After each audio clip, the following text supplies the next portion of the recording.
नमस्कार, मैं हूं आपके साथ शिवानी पांडे। देश के नंबर 1 हिंदी चैनल के नंबर 1 शो कच्चा चिट्ठा में आपका स्वागत है। हमास ने बंधकों की रिहाई शुरू कर दी है।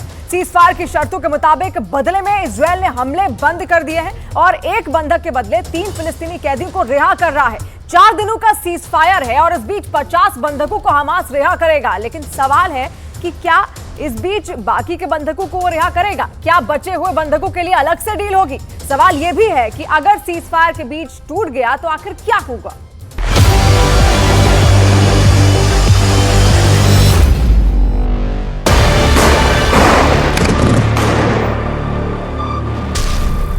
बंदूकें खामोश नहीं,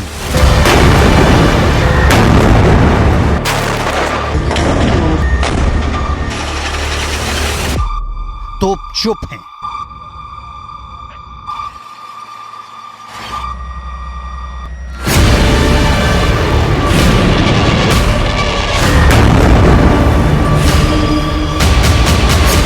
मिसाइलों का मुंह बंद कर दिया गया है।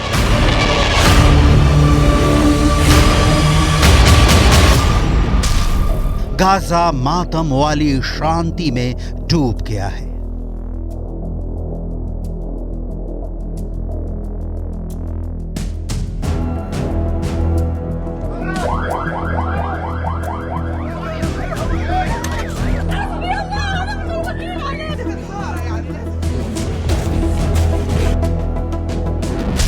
क्या होगा 4 दिन बाद? गाजा पूरी तरह मटियामेट या सीज फायर बचा लेगा गाजा की जान? सीज फायर टूटा तो गाजा का 24 घंटे में सफाया। इन सारे सवालों का जवाब डिटेल में आपको दिखाएंगे, क्योंकि इन सवालों का जवाब गाजा में अटकी 240 बंधकों की सुरक्षित रिहाई में है।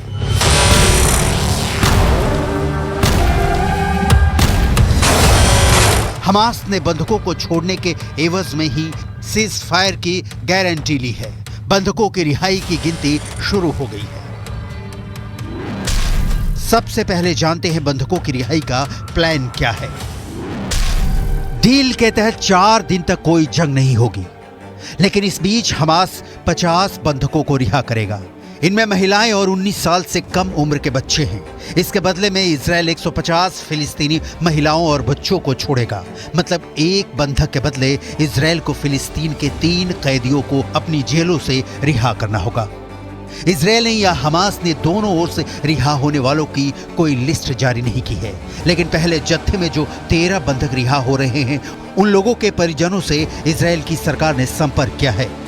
हमास ने 7 अक्टूबर से 240 नागरिकों को बंधक बना रखा है। हमास ने बहुत सोची समझी साजिश के तहत बंधक संकट पैदा किया है। हमास बंधकों के बदले इजरायल से कड़ा सौदा कर रहा है, लेकिन सवाल है कि इजरायल के पास क्या मजबूरी है, या बंधकों की रिहाई होते ही इजरायल गाजा को मिट्टी में मिला देने के प्लान पर काम कर रहा है। इस सवाल का जवाब इजरायल के एक्शन में दिखाएंगे।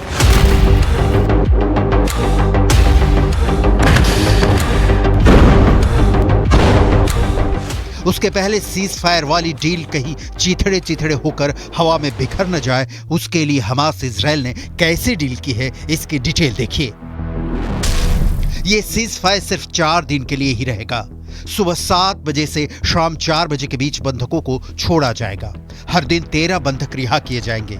इजरायल ने एक बयान जारी कर बताया कि इसके बाद अतिरिक्त 10 बंधकों की रिहाई पर सीज फायर 1 दिन और बढ़ जाएगा।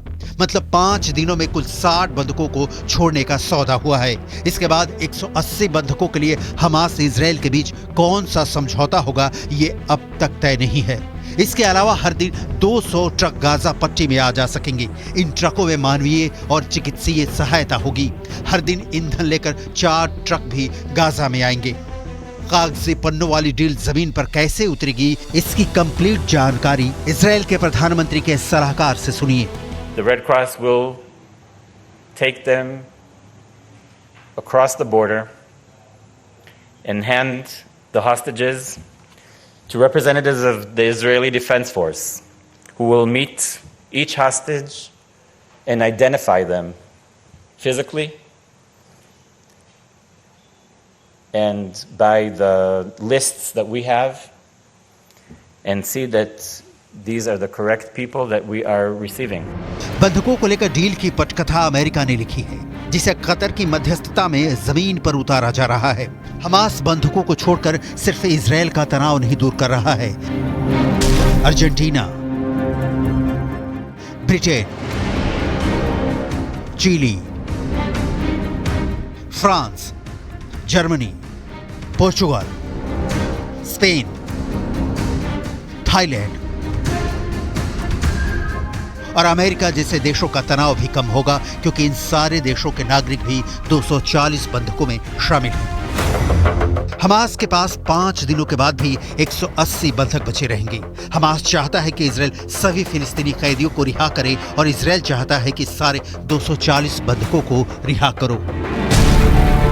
फिलिस्तीनी प्रिजनर्स सोसाइटी के मुताबिक इजरायल ने 22 नवंबर तक 7,200 लोगों को हिरासत में रखा है, जिनमें 88 महिलाएं और 250 बच्चे हैं।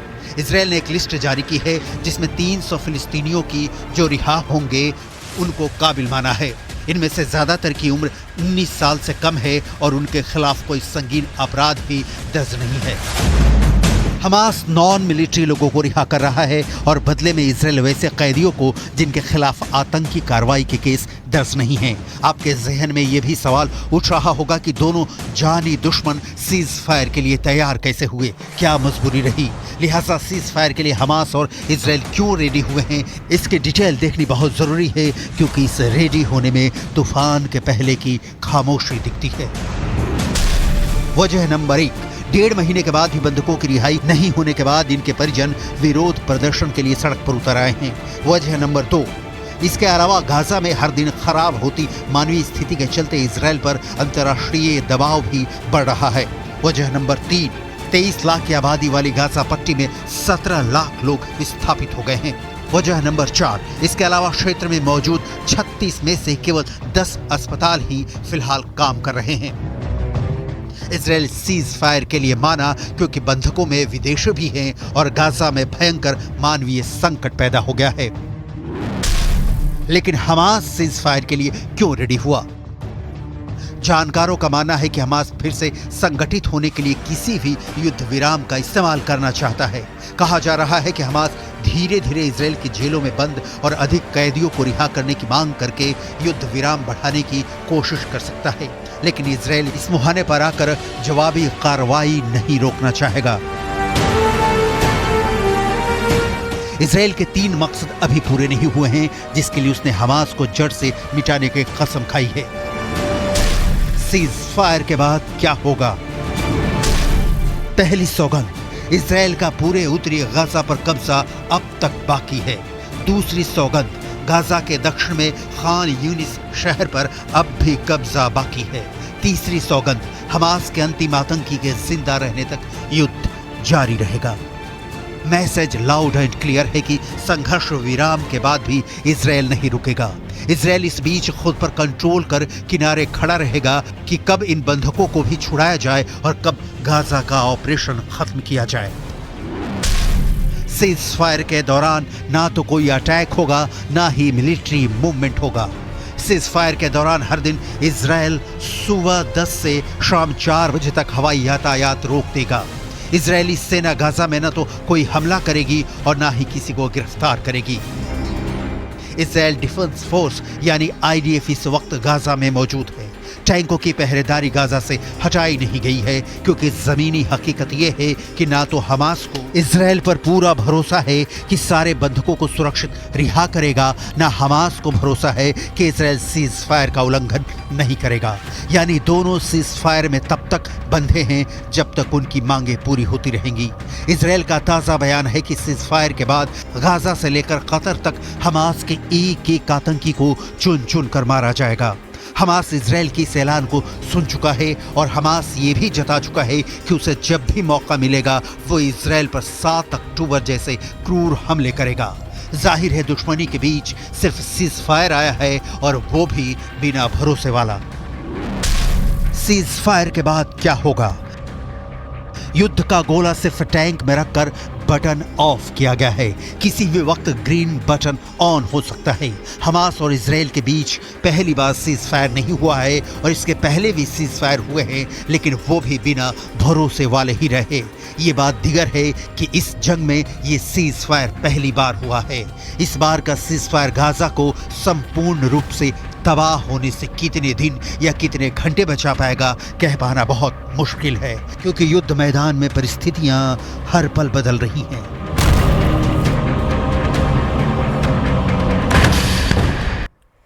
हमास के आतंकी 15 दिनों से युद्ध विराम की मांग कर रहे थे। आखिरकार उनकी मांग इजराइल ने मान ली। युद्ध विराम तो हो गया, लेकिन युद्ध विराम के आखिरी सेकंड तक इजराइल ने गाजा में जो किया वो बहुत चौंकाने वाला है।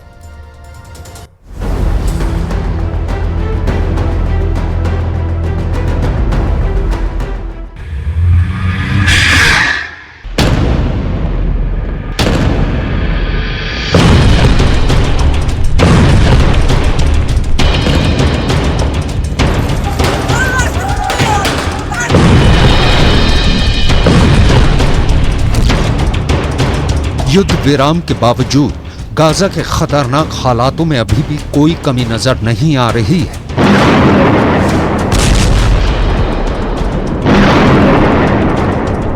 सबसे पहली बात तो ये कि इजराइल ने साफ कर दिया है कि युद्ध विराम का मतलब ये बिल्कुल भी नहीं है कि इजराइल की सेना गाजा पट्टी से पीछे हट रही है, बल्कि युद्ध विराम के समय का इस्तेमाल इजराइल की सेना गाजा पट्टी के अंदर अपनी जड़ों को और गहरा करने में कर रही है। फिलिस्तीन के अखबारों के मुताबिक गाजा पट्टी के अंदर इजराइल ने जैसे ही युद्ध विराम के प्रस्ताव को स्वीकार किया, वैसे ही अचानक हमले बहुत तेज कर दिए।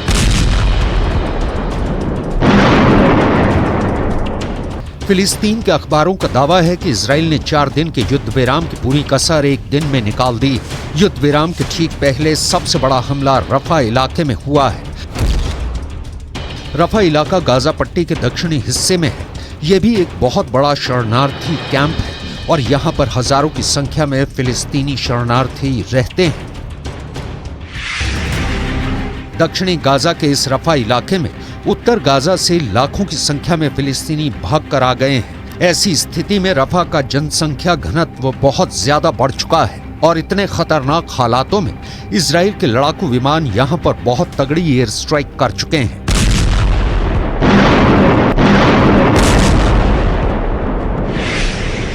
फिलिस्तीन के कई अखबारों ने रिपोर्ट किया है और फोटो जारी की है और वीडियो भी दिखाए हैं, जिनमें एक साथ दर्जनों लोगों को दफनाया जा रहा है। यहां तक कि बुलडोजर से कब्र पर मिट्टी डाली जा रही है। गाजा पट्टी के अंदर सामूहिक कब्रों की तस्वीरों ने पूरी दुनिया को हिला दिया है।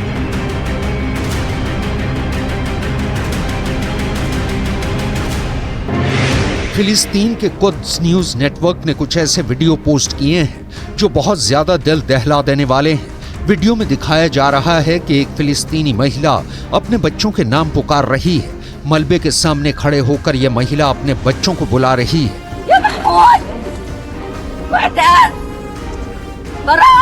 वो इस उम्मीद में है कि शायद उसका बच्चा जीवित हो और वो मलबे से आवाज दे ताकि किसी तरह से बच्चों को निकालने की कोशिश की जाए, लेकिन कोई उत्तर नहीं आता है। तो महिला रोने लगती है और पूरे इलाके में एक भीड़ लग जाती है। गाजा का ऐसा बुरा हाल है और उस पर गाजा के अंदर बारिश भी शुरू हो चुकी है।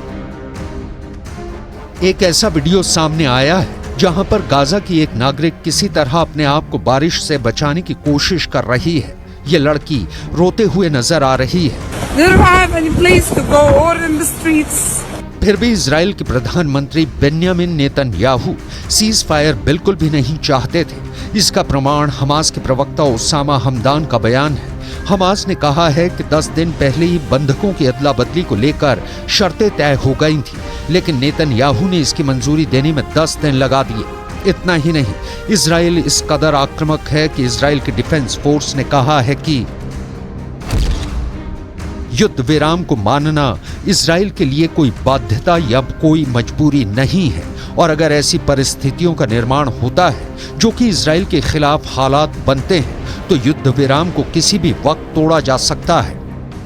युद्ध विराम के बावजूद अगर इस वक्त सबसे ज्यादा कोहराम कहीं मचा हुआ है तो वो गाजा पट्टी के 2 अस्पताल हैं। पहला तो इंडोनेशियाई अस्पताल और दूसरा अल शिफा अस्पताल। फिलिस्तीन के अखबारों का दावा है कि इंडोनेशियाई अस्पताल से 65 लाशें निकली हैं और सैकड़ों की संख्या में लोग यहां पर घायल हुए हैं। यही नहीं, इजराइल का दावा है कि अल शिफा अस्पताल के अंदर इस तरह की सुरंगों का नेटवर्क लगातार मिल रहा है। इन्हीं सुरंगों को सबूत मानकर इजराइल डिफेंस फोर्स ने अल शिफा अस्पताल के निदेशक को गिरफ्तार कर लिया है। अल शिफा के निदेशक से लगातार पूछताछ की जा रही है। इजराइल अल शिफा अस्पताल को हमास का हेडक्वार्टर मानकर लगातार कार्रवाई कर रहा है। प्रोपेगेंडा करने में माहिर इजराइल डिफेंस फोर्स ने अल शिफा अस्पताल के अंदर मिली एक सुरंग को बार बार अलग अलग सैनिकों के माध्यम से वीडियो रिकॉर्डिंग पर लाया है और इन रिकॉर्डिंग्स को लगातार दुनिया के सामने रख रहे हैं। इजराइल डिफेंस फोर्स की एक महिला कमांडर माशा खुद अल शिफा अस्पताल की सुरंग के अंदर गईं और माशा ने वहां पर बिल्कुल अंधेरी और डरावनी सुरंग के बारे में दुनिया को बताया। माशा ने सुरंग से गुजरते हुए ऐसे कमरे दिखाए जहां पर एसी लगे हुए थे, जहां पर कई कमरे बने हुए थे और वॉशरूम भी था।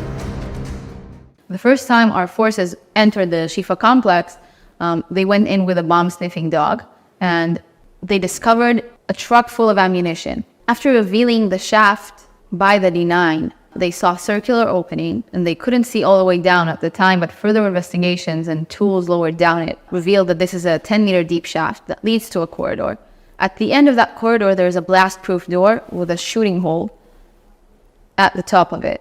And our forces, after making sure that all defense mechanisms are dismantled, have opened that door that leads to another door that goes deeper into the complex. The understanding that this tunnel goes under the hospital. अल शिफा अस्पताल को Hamas का headquarter साबित करने के लिए Israel defence force के सबसे बड़े प्रवक्ता डेनियल हगारी खुद अल शिफा अस्पताल के इलाके में पहुंचे और वो यहां अस्पताल के पास एक आवासीय इलाके में गए, जहां एक फ्लैट में जाकर उन्होंने बताया कि किस तरह से फ्लैट के अंदर से ऐसी सुरंगें पाई गई हैं जो कि अस्पताल में जाकर मिलती हैं। Going down into the tunnel that we saw outside the Shifa hospital. And this direction also brings us to areas which is different from the Shifa hospital, meaning one direction goes to the Shifa hospital, other directions go to different places, different location where the terrorists can move using the safe haven, the human shield of the hospital. Israel की तरफ से दावा किया गया है कि उसकी force के अल शिफा पहुंचने से पहले सुरंगों को छिपाने के प्रयास किए गए। इन सुरंगों पर मिट्टी डालकर सुरंग को ढकने की कोशिश की गई। इजराइल की आर्मी ने एक मस्जिद का वीडियो भी जारी किया है और इस मस्जिद के अंदर वीडियो को देखें तो मस्जिद के मेन गेट से अंदर घुसते ही एक बड़ा हॉल मिलता है जहां पर की नमाज पढ़ी जाती है, लेकिन यहीं से एक बेसमेंट की तरफ अंदर काफी गहराई में पूरा स्ट्रक्चर नजर आता है जो कि मस्जिद के बेसमेंट जैसा है। बेसमेंट के अंदर भी एक और सुरंग नजर आती है।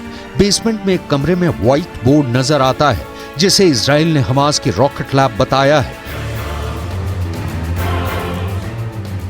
गाजा पट्टी का एक और वीडियो वायरल हो रहा है जिसमें गाजा के समंदर के किनारों पर मलबों पर इजराइल के झंडे लगे हुए नजर आ रहे हैं। इजराइल ने बहुत ही रणनीति से अब इस बात का प्रचार करना शुरू किया है कि लेबनान बॉर्डर पर हिजबुल्लाह बहुत तेज हमले कर रहा है।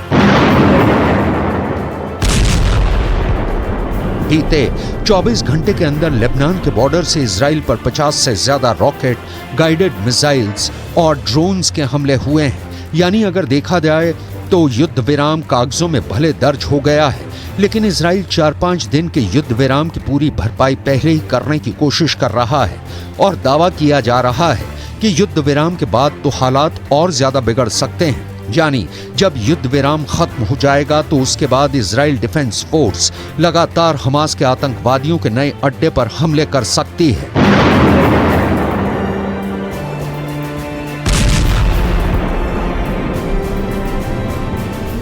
इजराइल इस वक्त हमास को खून के आंसू रुला रहा है। एक तरफ सीजफायर में अपने बंधकों को हमास से छुड़वा रहा है तो वहीं दूसरी तरफ दक्षिणी गाजा में हमास के टॉप कमांडर्स को चुन चुनकर मार रहा है।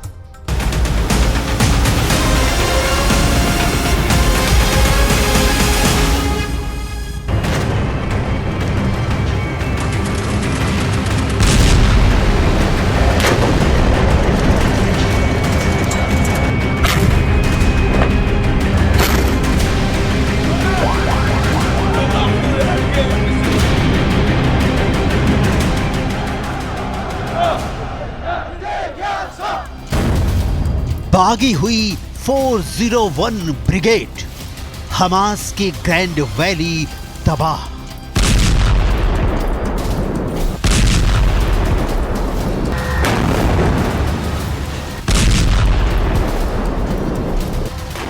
हमास को जरा भी उम्मीद नहीं थी कि सीज फायर की डील के दौरान इजरायली सेना आखिरी वक्त तक इतने भीषण और खूंखार हमले करेगी।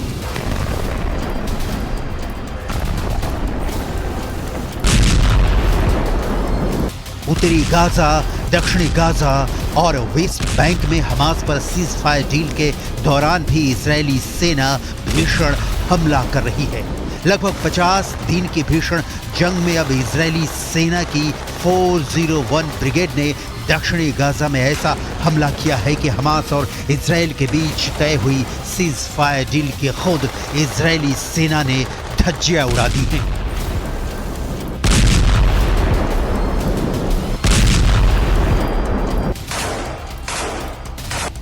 इजरायली सेना का दावा है कि उसने हमास के ग्रैंड वैली को पूरी तरह से तबाह और बर्बाद कर दिया है।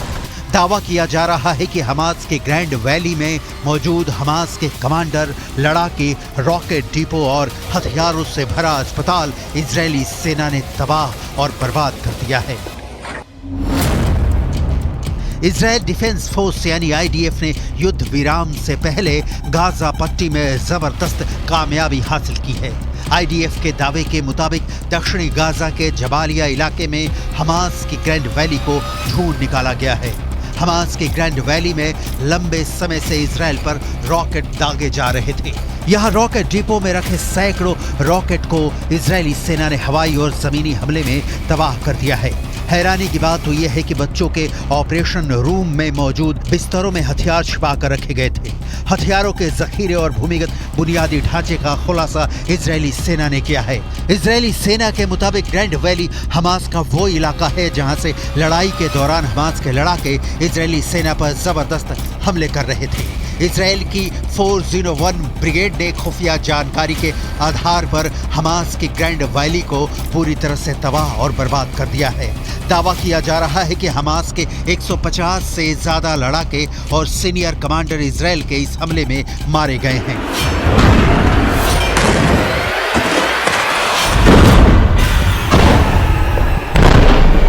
יש בחוץ דיבורי הבל, כאילו אחרי ההפוגה להשבת חטופינו, אנחנו נפסיק את המלחמה. אז אני מבקש להבהיר, אנחנו במלחמה, ונמשיך במלחמה. נמשיך במלחמה עד שנשיג את כל היעדים שלנו.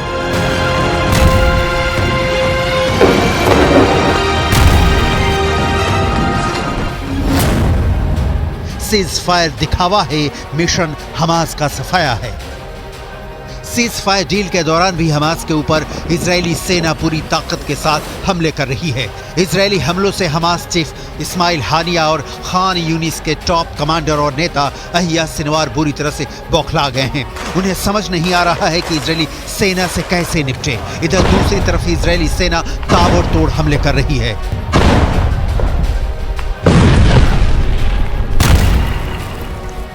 हमास की ग्रैंड वैली में इजरायली सेना की 401 ब्रिगेड ने दावे के साथ सबूत पेश करते हुए साबित किया है कि ग्रैंड वैली में हमास के घातक हथियार और सैन्य उपकरण मिले हैं।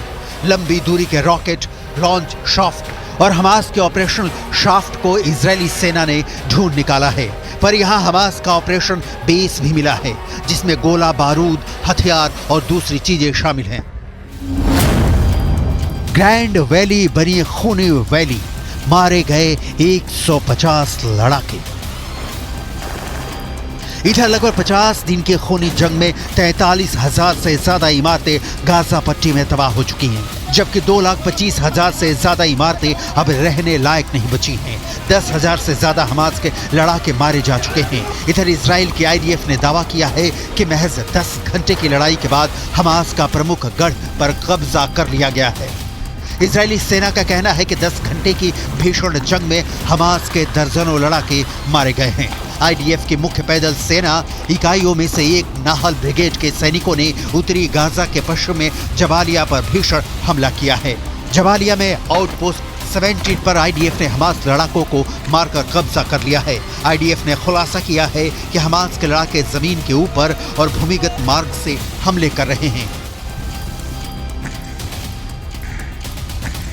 आईएसए और आईडीएफ की खुफिया जानकारी के आधार पर एक आईडीएफ फाइटर जेट ने सेंट्रल कैंप ब्रिगेड में हमास की एंटी टैंक मिसाइल यूनिट के प्रमुख इब्राहिम अबू मकसीब को मार डाला है। आईडीएफ के मुताबिक अबू मकसीब ने मारे जाने से पहले इजरायली नागरिकों और आईडीएफ सैनिकों पर कई एंटी टैंक मिसाइल से हमला करने जा रहा था।